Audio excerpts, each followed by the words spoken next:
ตายแล้วพ่อแม่พี่น้องเบิ่งดูลงทุนเฮ็ดสวนสาลีเนาะตั้ง10-20ล้านเพื่อซื้อบาดเก็บสาลีตอนยังน้อยเนาะตอนสมัยอยู่กับพ่อกับแม่บัดนี้เราสร้างครอบครัวแล้วก็เลยมาเฮ็ดสวนสาลีแบบนี้เพื่อให้ได้บรรยากาศดั้งเดิมคือตอนอยู่กับแม่ฮอดยามฝนมายามสาลีมาม่วนได้เก็บสาลีมาจี้กินแต่พอมาเฮ็ดเองยากเต็มสาลีได้น้อยแล้ว2เทื่อสาลี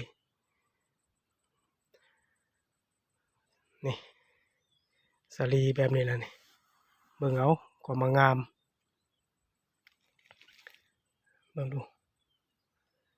เก็บ2เทื่อได้ส่ำนี้สุดก่อนก็เก็บได้ส่ำนี้เนาะมาสุดนี้ก็ยังเก็บได้ส่ำนี้คือเก่ามันบ่หลายเบิดแล้วยังแต่น้อยเดียวแนว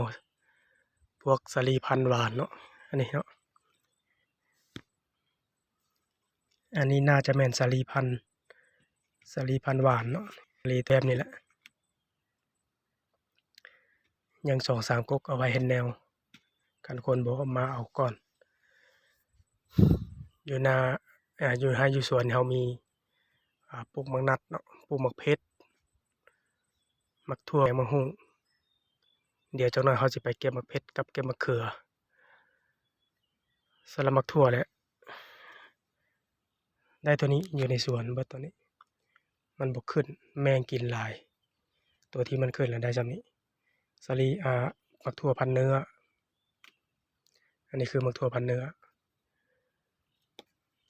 มักแตงแล้วบ่ขึ้นเลยมักแตงมักโมมักอึแมงกินเดี๋ยวจักหน่อยเฮาสิไปเก็บมักเพชรเก็บมะเขือแล้วก็ยอดผักบวบนี่ยอดผักบวบเก็บมาเดี๋ยวจะไปเก็บเติมอีกหน่อยหนึ่ง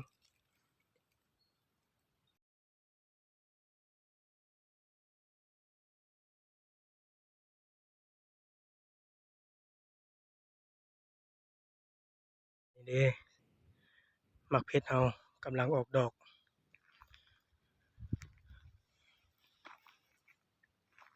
มันยังมากฝนตกตัวที่เป็นมาก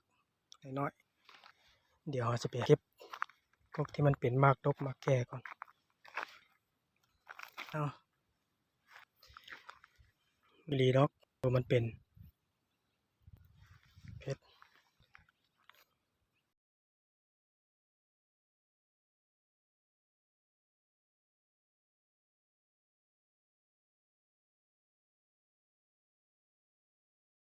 มาฮอดฟังพี่เป็นสวนมะเขือกับมะเพชรมาปนกันเลยมะเขือกับมะเขือขาวส่วนหลายนี่แบบนี้เห็นบ่นี่มากขาวๆนี่จะใช้มากใหญ่ๆมะเขือแบบนี้ครับมางวดหน้านี่เก็บจนขี้คร้านพุ่นแหละหลายอยู่มะเขือ